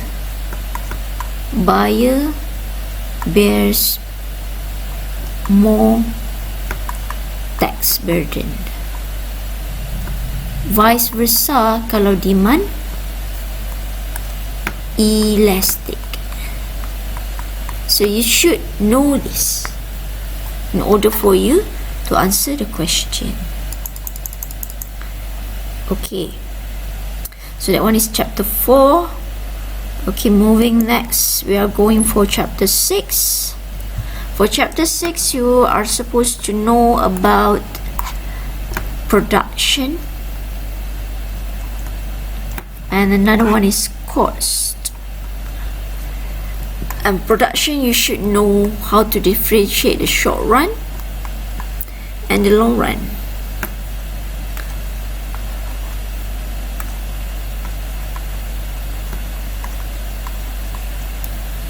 Okay, so apa beza short run and long run? Short run, fixed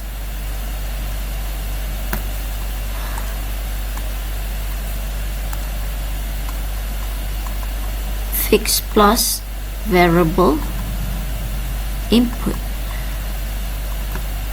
Long run, variable input only. So macam mana nak cam fixed input? If you see the table,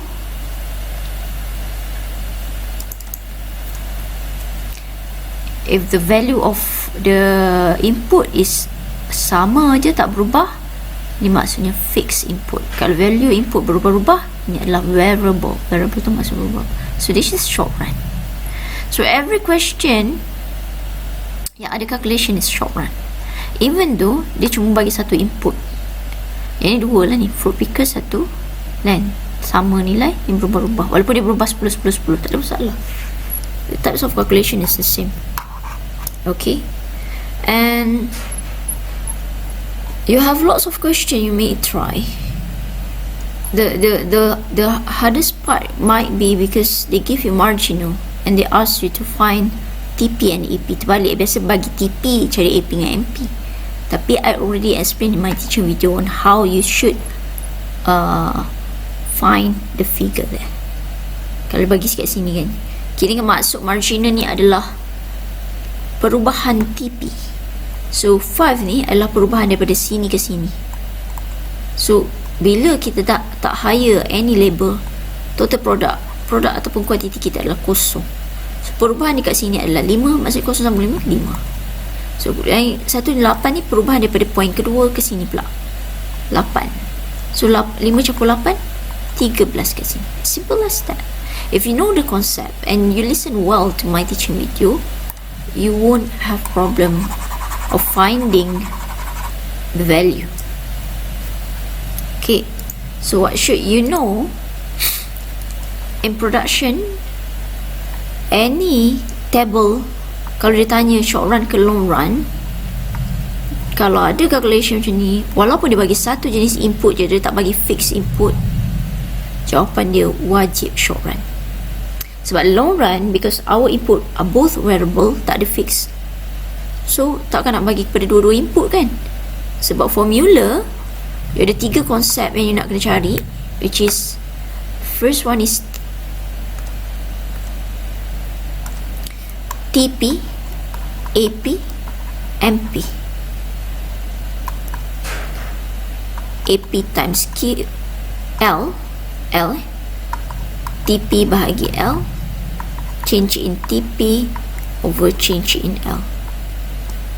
Okay, so nasihat saya kan, this thing fahamkan, jangan hafal. Untuk production is about how labor produce goods. It's about the productivity of labor.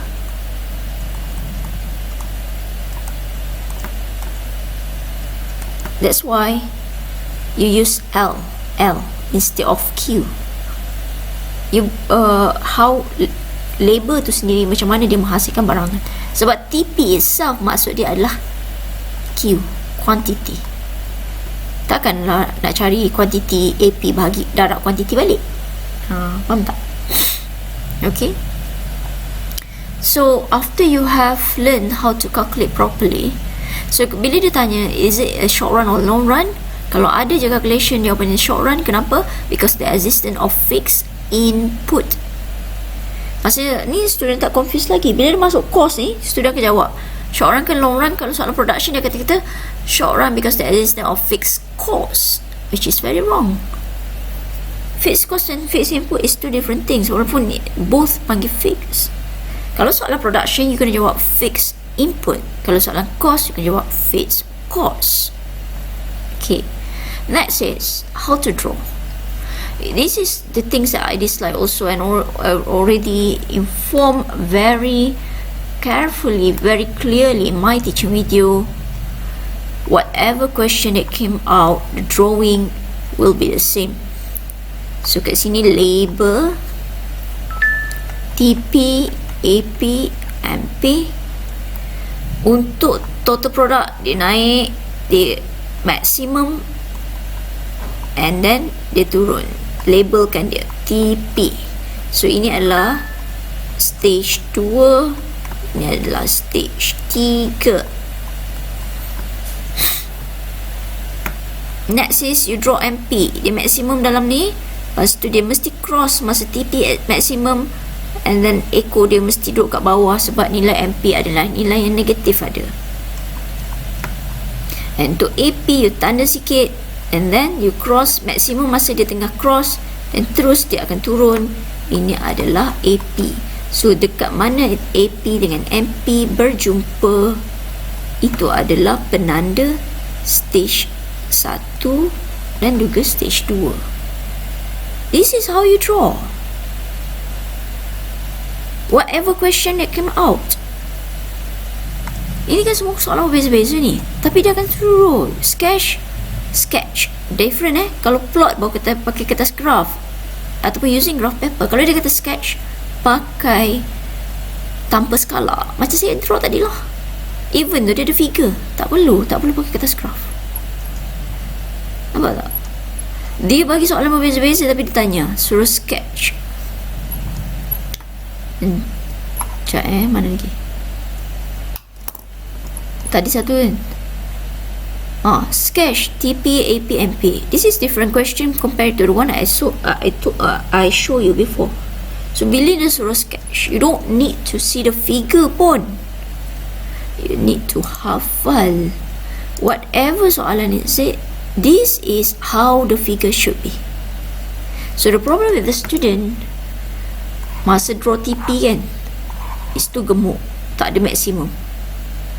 Lepas tu letak pula kat sini pembagi. Padahal ni nampak tak? Ada lebih lagi. Tak, dah salah TP. Lepas tu bila draw MP naik cross, patutnya dia kena cross kat sini sebelum dia turun masa TP maksimum. Tapi cross tak kena, ataupun nampak macam nak kena, tak kena pun. So salah juga. Kaki bawa ke bawah pun. Untuk AP lagi lah, dia cross tapi maksimum duduk kat luar, padahal dia kena maksimum masa duduk atas garis pula. Masa dia cross kena turun. Lepas tu dapatkan stage. So learn how to draw this correctly in order for you to get the marks. So every question, if they ask you to calculate the TP, AP and MP, they will ask you to draw.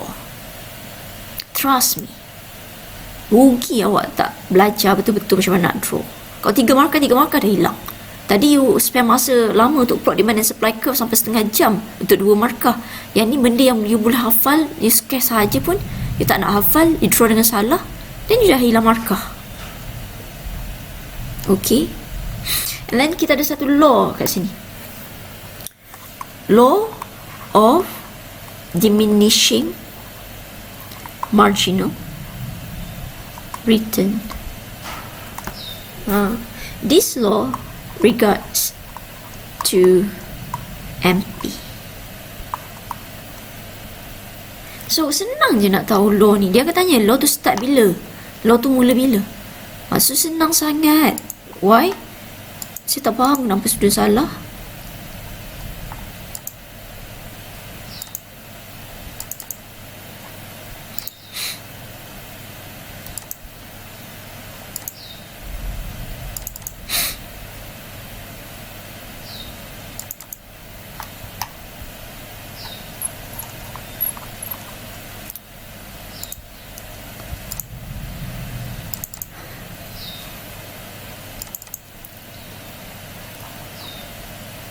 You just kena tengok kotak MP. 70 naik ke 90, naik kepada 110, dan baru turun kepada 90. So here where MP start to diminish. So dia akan tanya, masa tu label ke berapa? Tengoklah, bawa ke tepi, tengok label ke berapa. Dalam kes ni dia tak panggil sebagai label, dia panggil fertilizer. So at the 4th label. Ataupun depends on the question. Bila law tu start, masa tu total product berapa? Total product 360. So depends on the question lah. So how to identify the law is simple. Just look at kotak MP. Okay, ni special case sebab terus turun kan, tapi dia tak macam ni. Biasa kita abaikan the first one. Okay, 60 naik 70, naik 110, naik 130, then turun ke 80. Start turun dah. So this is the law start. And when? Masa tu fruit pickers 60. Kalau dia tanya berapa total produk masa tu, 6,300. Berapa AP masa tu? Tengok soalan tanya apa. Okay, hopefully tak ada dah yang salah pasal MP. Sebab that one is as simple as that. You look at the table for MP, look at when the MP start to diminish. Turun 10, naik 14, naik 16, naik 18. Nampak tak naik ni? Nilai maksud saya naik ni. Lepas tu turun ke 15. So this is where the law start. Masa tu label ke berapa? Workers yang ke 5. Okay guys, hopefully tak adalah kesilapan lagi afterwards. Okay, then let's go for the next one. After you have done all the formula ni, hopefully you are okay. Macam mana nak ingat formula is as simple as you need to know what does it mean by total, what does it mean by average, what does it mean by marginal. Average, purata, total. Ni ambil formula ni, mana boleh kat sini. Marginal adalah perubahan. Seketika ni perubahan. Atas tolak bawah, atas. Okay, next is about cost.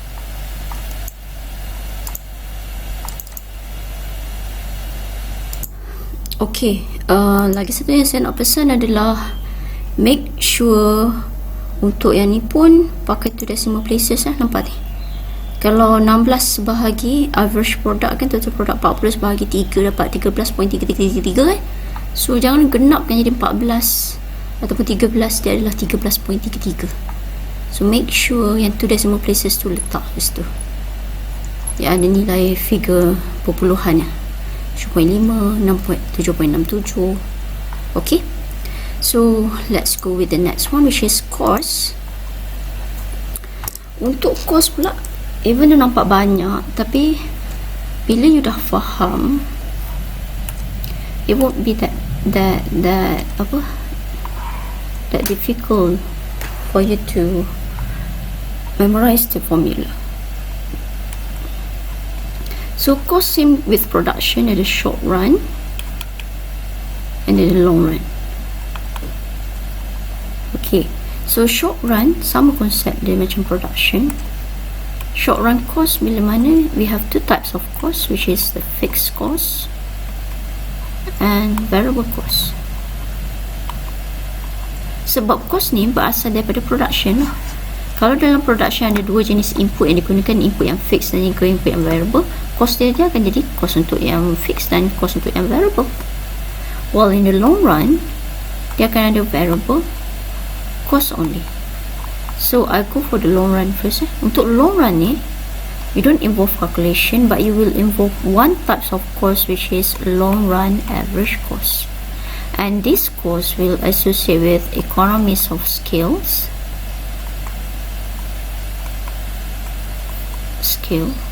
and these economies of scale.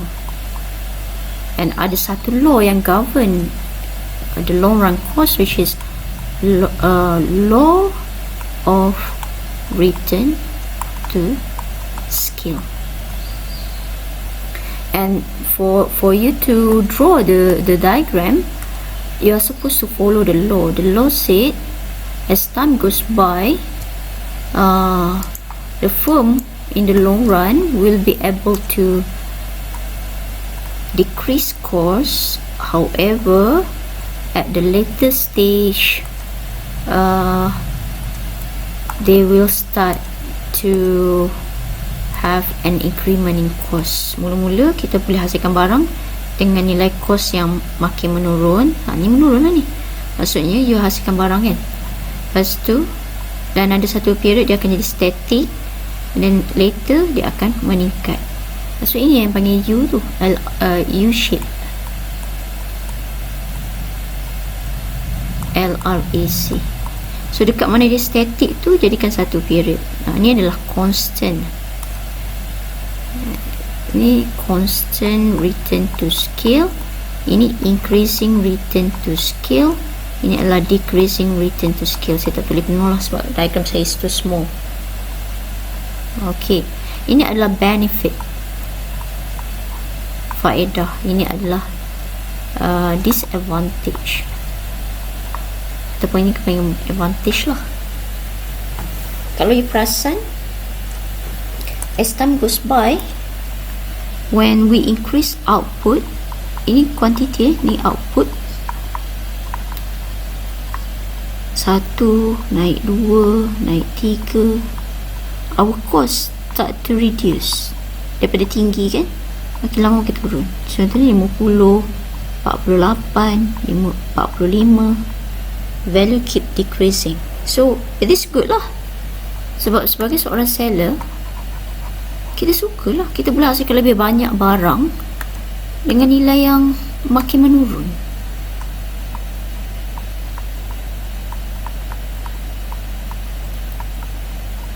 Betul tak? So it's good. But at one time, when we start to produce more and more, 9 contohnya, sebab saya tak sambung sih, 10, 11, the cost start to rise, makin meningkat. So ada reason. Do your reading in textbook ada. So this is important for you to answer multiple choice question. While for the structure question yang mengira-ngira, dia akan fokus kepada long run cost, and you know long run cost we have 7 long run pula, short run cost we have 7 of it. Okay, TC, TFC, TVC, AC, AFC, AVC, and last one is MC. 7 of the costs. You need to know each each formula, but it's not that hard, because seem like how you memorize the formula for production, itu maksud dia.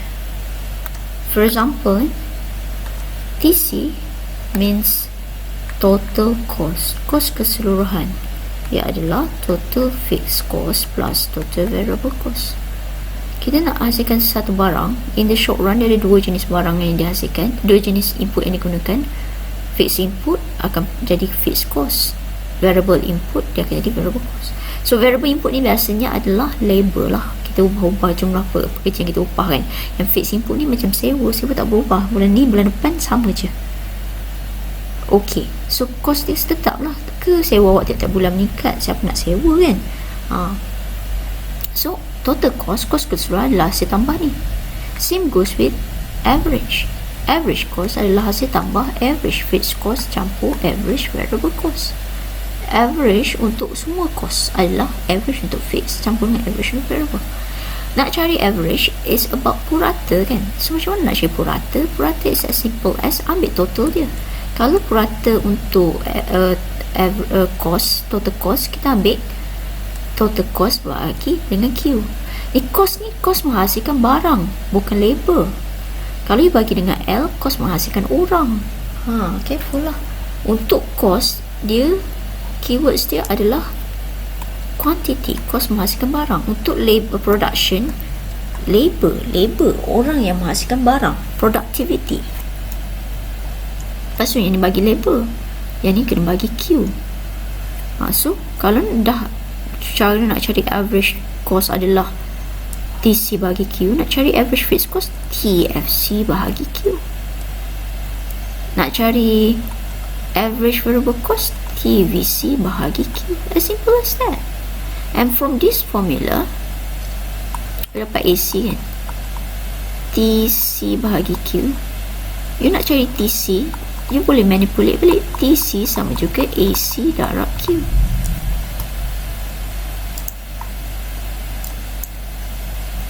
Sama lah macam kat sini ni, TP AP darab L, sebab dia dapat asal dari sini. Same goes yang lain-lain ni. And konsep yang 3 tu, which is marginal, same goes. Kalau AC TC bahagi Q, marginal changes in TC over changes in Q. As simple as that. And after you have know the way to calculate, you need to be very careful. First of all, you need to find the fixed cost dahulu. Sometimes student unable to find the fixed cost. Macam ni kan, bila output kosong, cost 30. Output kosong meaning that masa tu tak upah labor, tak ada penghasilan, tak ada labor. Kan cost kita adalah total cost kan total variable campur total fixed cost. So bila kosong output, meaning that variable cost ni cost upah labor kan, upah labor kosong lah, total cost 30. So total cost 30 ni apa? Dia adalah total fixed cost. Dah dapat total fixed cost semua 30. Okay, so careful, find fixed cost dahulu. When you are able to find fixed cost, automatically you boleh find yang others lah. Kadang-kadang tu you tak bagi kat sini, tak nampak kat sini, dia ada dekat arahan dia ni. Right, next saya nak nak inform in terms of the calculation pun sama. Kalau ada perpuluhan tu jangan genapkan dia buat 113 saja, letak itu decimal places 8.125. Okay, in terms of the drawing,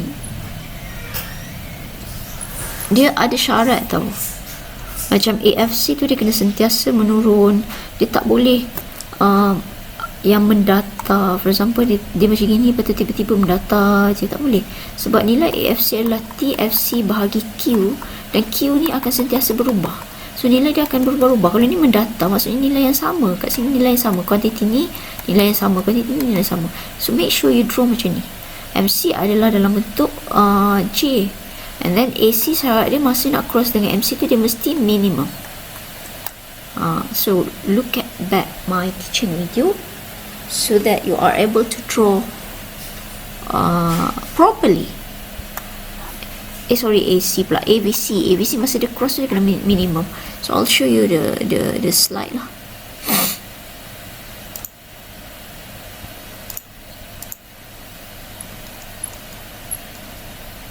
This is how you should draw properly. I already explained how to draw properly, correctly in my teaching video. Please do so. Look at that, how to draw. And satu lagi yang saya tak suka bila student salah draw ni. Be careful not to draw TVC dengan nilai yang meningkat macam ini. Sebab nilai TVC adalah tidak seragam. 15 kalau seragam dia 30. Kalau seragam lagi jadi 45 kan? 45 ke? 30, 45 kalau seragam lagi. So ini tak seragam ni, naik dengan tak sekata. Dia tak akan jadi straight line. Dia akan jadi dia buatlah macam bentuk S-cake ke. Dia start from TFC tu, dia akan jadi dalam bentuk sikit lah. Tapi dia start kat situ. Jangan nampak seragam lah. Macam mana saya draw? Ni TFC. Saya biasa buat macam tu lah. Buat macam ni sikit lah. Okay, so please draw carefully. Okay,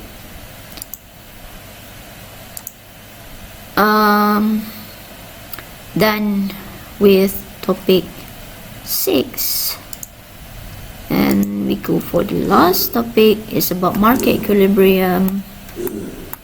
Sorry, husband saya tak sihat sangat.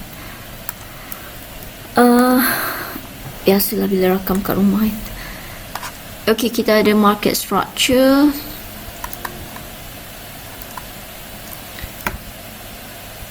Characteristic of all the 4 market structure: fair competition, monopolistic competition, monopoly, oligopoly. It's not Q. Mana dah saya punya ni?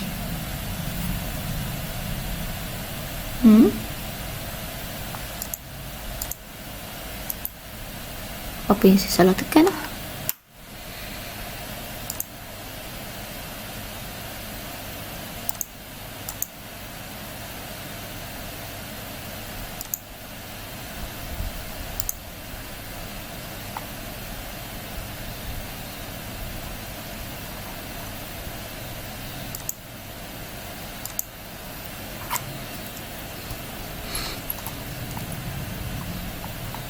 Okay, so oligopoly. Saya letak ni sebab takut tertukar ni. Sebab MC kalau mau margin cost MC je, M.C monopolistic competition. So takkanlah saya nak tulis semua panjang ya. So you need to know the characteristic, differentiate the characteristic. Listen well to my teaching video, you should be able to differentiate the characteristic. And then you should know how to differentiate the long run and the short run of each, and you should know the 3 types of profit available for market structure, which are the supernormal profit, subnormal profit, and last sekali is the normal profit. Okay, so how to identify the market structure? You tengok dia punya, kalau dalam table tengok price, kalau dalam diagram tengok ni garis demand. Kalau straight macam ni, perfect competition. Kalau downward sloping macam ni, ada dua, sama ada tengok garis demand, monopoly ataupun monopolistic. Kalau downward sloping ni sama ada dua, monopoly ataupun monopolistic.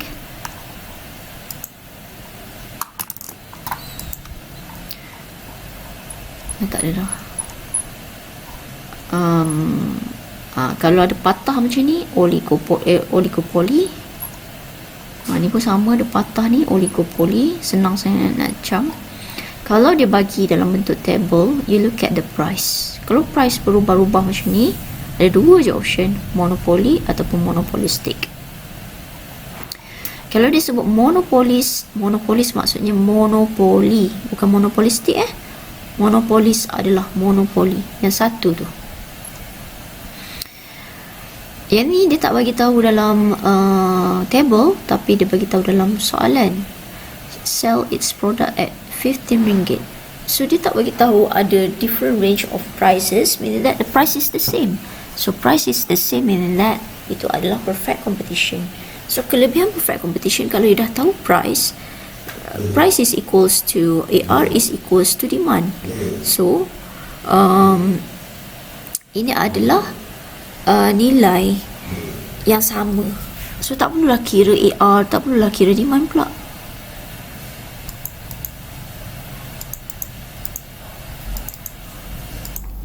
Okay, so be careful lah dengan syarat-syarat yang nak menentukan jenis market structure tu. It will determine on how you answer the question lah. And then what should you know next is the formula to calculate profit. It's basically TR minus TC, AR times Q, AC times Q. I already have all the answer there. Please try the question, then ask me for the answer. I'll provide the answer.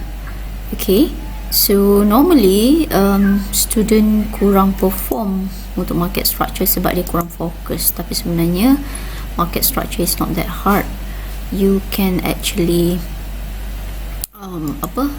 dapat markah yang bagus kalau you listen well to my teaching video, sebab my teaching video is very comprehensive sepatutnya. Okay, and then kita ada konsep apa kita panggil shutdown and shutdown point. Yang syarat dia P bigger than AVC tu, ataupun P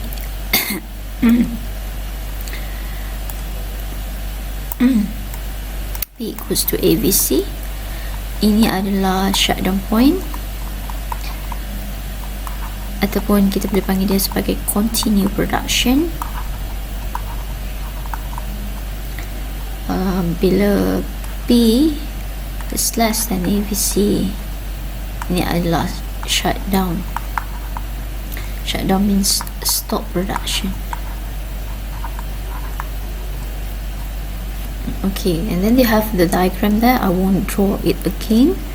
And then you have a concept of last kali long run profit. Okay, so you need to draw the perfect competition long run profit, effect of entry, effect of exit. Ini yang glamour lah. Okay, so for this particular topic, what should you know is you should know the formula to calculate TR, AR, MR, AR times Q, TR over Q, changes in TR over changes in Q.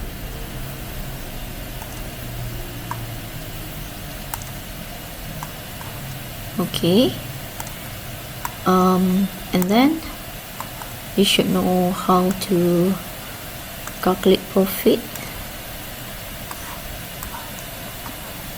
profit is basically TR minus TC, and the formula for TR AR times Q, TC tadi kita baca kan, tolak AC times Q.